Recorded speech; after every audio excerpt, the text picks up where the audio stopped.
I do think it actually was very punishing for feminists to have fought all those years for their sports teams and then have men just go in and kick the holy shit out of them, right? So that actually mobilized, Well, but I mean, it mobilized a lot of those feminists to move away from the left because they were like, wait a second, this actually wasn't the liberation we signed up for, right? Hey everyone, welcome back to the channel. So glad you pulled up for this one. Today we've got a clash that got way spicier than anyone expected. Destiny, the outspoken liberal and atheist, sits down across from Andrew Wilson, a fiercely committed conservative Christian, with Piers Morgan refereeing in the middle. The topic that lights everything up? Women's sports, the trans debate, and whether the left quietly walked back a fight it once swore by, and you'll want to hear what Destiny actually admits out loud. Stick around all the way through, because the back half is where this thing really turns, and the concessions start flying. And before we get rolling, drop a comment and let me know where in the world you're tuning in from. I genuinely love seeing how far this community reaches. All right, enough from me, let's get into it. Feminism. So Donald Trump has been lauded as the great new feminist of the United States. This comes from his executive order banning trans athletes in women's sport. Let's take a look at him, surrounded by grateful women and girls as he did this.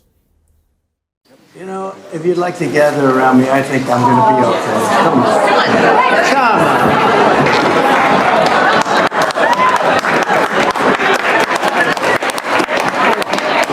on. Secret Service is worried about them. If we have to worry about them, we have big problems. Okay, you want? I don't think I've ever seen a finer feminist, Destiny. I mean, this is like classic Republicans. Like Donald Trump tweets out at 4 a.m. that he's going to make the sun shine, and then at 6 a.m. the sun comes up and everybody worships him for it. I'm pretty sure, didn't the NCAA already roll back a lot of the trans participation in sports in the United States? And then I feel like we've already seen like the Olympic make moves against it. Like we've already seen, like, I mean, in your country, in the United States, across the world, people have kind of like rolled back a little bit on a lot of the trans youth, especially the medication stuff. Yeah, but you said the phrase there. When you say it's been a little bit and it's been piecemeal, sport by sport and age groups and so on. What Trump has done with one sweep of his pen is say no more of it at all, right? There will be no more trans athletes in women's sport, period. Now, I personally think this is absolutely the right thing to do. I think it's become the new doping, where people who have an unfair advantage have been, beating women, removing women from women's teams and say the Olympics and so on, actually beating up women, as we saw in the Paris Olympics, where somebody reportedly banned from the World Championships with male chromosomes literally beat up one female opponent so badly she quit after 40 seconds in the ring. So I do think this is a really important thing. Do you agree with him? I don't think this is a very important thing. I don't even know if he can enforce this through executive order. Like, I don't know if this is going to be like some kind of Title IX challenge or whatever. I don't know what the courts are doing with this right now. It's just, I just don't think this is very relevant in the overall scheme of U.S. or world politics right now. I mean, if people don't want women competing with trans women, I especially at the college level and beyond, I don't really have a problem with that. I never really had a problem with that. I don't know if these two groups of people should be competing with each other. And this is like a blip on the grand scale of things, I think. You know what's interesting, Andrew? I've talked to quite a few on the left since the election. They've moved from the position before the election. I'm not saying Destiny was one of them. I can't remember, and you can clarify if you want, Destiny. But a lot of them are like, absolutely, trans women should be allowed to compete in women's sport. Blah, blah, blah, blah, blah. And Biden and Kamala Harris supported this with actual policies endorsing it. And now the position is, you know what? Nobody cares. It's a thing. I don't have a view.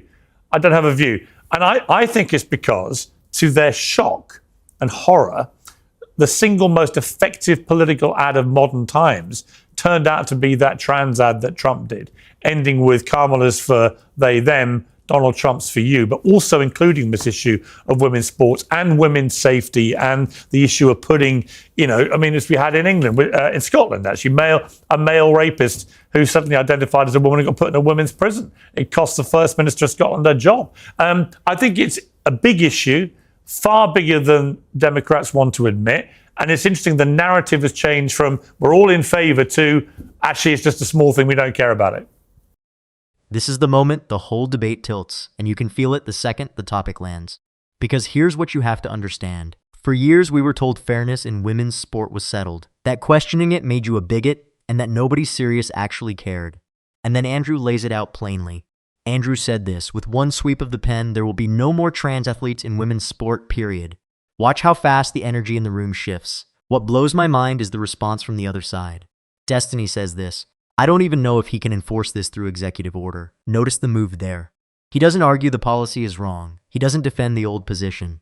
He immediately retreats to a technicality about enforcement. That's not the answer of someone who believes in the cause. That's the answer of someone quietly backing out of the room, and then it gets clearer. Destiny says this, I don't really have a problem with that. I never really had a problem with that. Let that sit. For years, this was the hill the left planted its flag on, and now suddenly the position is a shrug. That's not nuance.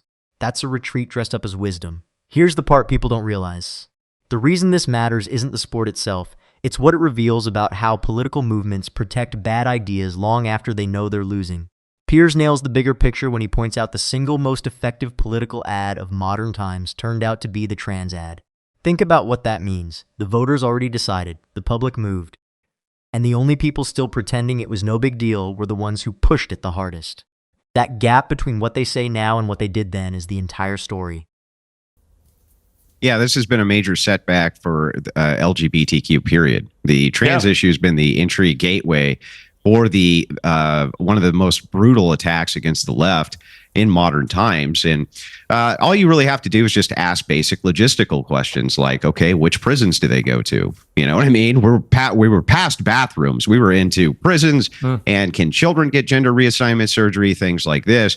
This has always been a very, very unpopular position for leftists, but they can't really back away from it because the T got attached to the LGB, right? So they could never really back away from it. They've had to kind of defend it tooth and nail. To Destiny's credit, he's always had a more nuanced position on this of I don't care, at least to my knowledge. But ultimately, this is not popular for them. It's never been popular for them. When you're talking about what Trump is doing with the gender binary, I somewhat disagree. Not that he, the thing I agree with is that he proposed at a government top-down level. The United States only recognizes two genders. Now he means sexes, male and female, right? That's what he's alluding to there. But I do think it actually was very punishing for feminists to have fought all those years for their sports teams and then have men just go in and kick the holy shit out of them, right? So that actually mobilized, well, but I mean, it mobilized a lot of those feminists to move away from the left because they were like, wait a second, this actually wasn't the liberation we signed up for, right? We spent all this time fighting for this. And now you can just basically put on a wig and go break all of our records. I mean, it's just a huge loser for the left. And I agree. Destiny, I want to read you a quote from Andrew Wilson he posted this week. The most disappointing thing about feminists is how made out of glass they are. With the slightest pushback, they break. They demand equality until you talk to them like you would a man. It's actually comical.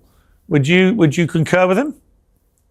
I mean, that's everybody in politics. I mean, everybody's a snowflake depending on what the issue you're talking about is. I don't think that it's ever been a huge issue on most of the left when it comes to trans stuff. I think there's a vocal minority on Twitter and in colleges that scream about it. I think it seems like it's a huge issue because Republicans wanted it to be a huge issue. Even that commercial you were talking about was quoting something that Kamala said in 2019. So it seemed like some huge, ever-present issue. But I don't know. I guess I'm looking more towards like domestic policy, like things related to immigration or healthcare or what's happening right now in our executive branch or foreign policy. Like I thought the war in Ukraine was supposed to end on day one. I didn't know that we were signing up to be owners of Greenland and the Gaza Strip and the Panama Canal. These things I think are more important, at least to me, but I don't know. Maybe some people are really powered by what Republicans think. Okay, here's where it goes from interesting to stunning, and I need you to catch it. Andrew frames the whole thing in a way that explains everything that followed.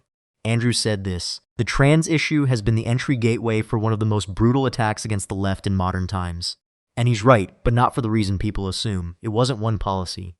It was the moment ordinary people realized the movement would defend anything rather than admit it went too far. And then comes the line that genuinely made my jaw drop. Destiny, talking about women who spent their whole lives building their sport, says this. Now you can just basically put on a wig and go break all of our records. And then he goes further. Destiny says this. It's just a huge loser for the left, and I agree. Stop. Rewind that in your head. This is one of the most prominent voices on the left, and he is openly conceding the entire argument. That is not small. When your own side's sharpest debater tells you the position was indefensible, the debate is over. You don't get a cleaner admission than that. And here's what I respect, weirdly. Andrew said this. To Destiny's credit, he's always had a more nuanced position on this of I don't care. That honesty is exactly why the concession lands so hard. Because the people who screamed the loudest, the activists, the college crowd, the campaign strategists who built entire platforms on it, never had the courage to say what Destiny just said out loud. You have to understand the lesson. Movements rarely lose because the other side is stronger. They lose because they refuse to let go of a position everyone privately knows has collapsed. That's the real story playing out right in front of you.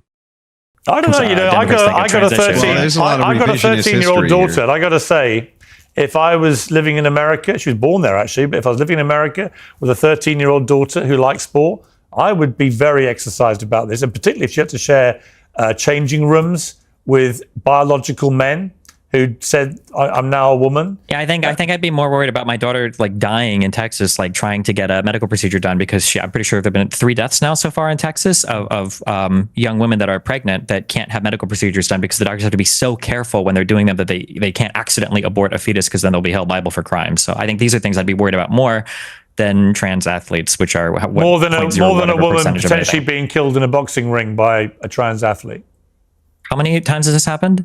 Well, it hasn't yet, but it will do if it carries on. Exactly, but it already has happened with the abortion thing. So that's what I'm more worried about. Yeah. Yeah, but children's gender reassignment surgery, that is something which has been on the table for a long time. That's one. And two, when you're talking about this issue, it's kind of revisionist history, right? Now, suddenly the Democrats don't care, right? Oh, we it was always a vocal minority. No, it really wasn't. These were very, very public fights going on at the national level. And the reason is because this was a moral question. We're talking about a moral question from the viewpoint of the Christian right, which most right-wingers are Christians. You're actually assaulting their religion. You're assaulting their idea of what moral grounding even is. So to them, it's a huge deal. For Destiny, who has a completely different moral prism, it's really not a big deal, right? He doesn't really care about it. It's not that important.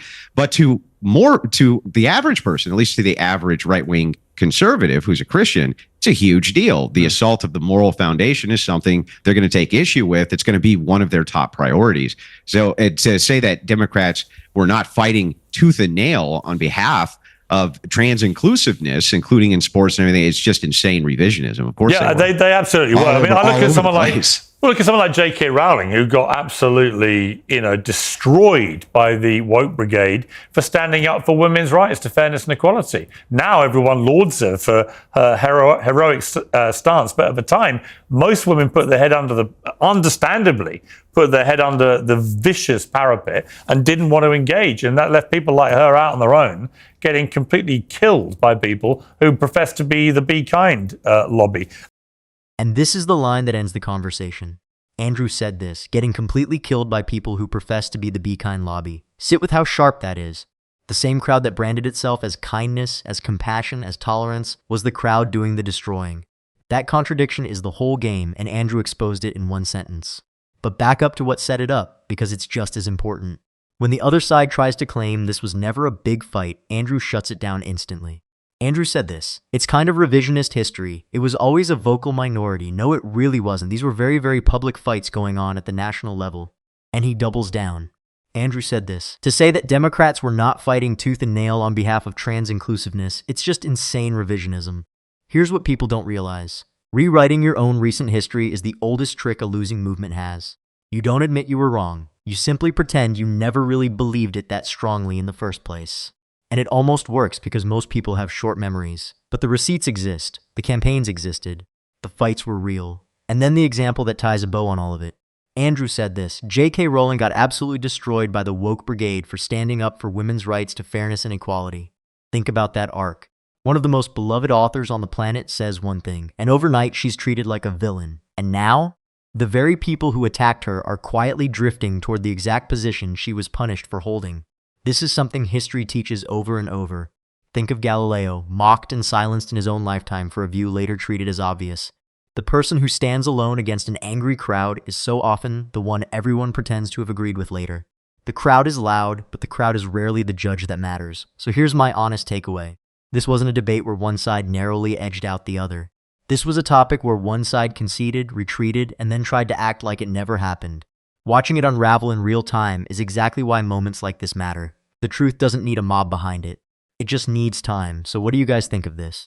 Leave your thoughts down in the comments. Please like and subscribe, and I will see you in the next video.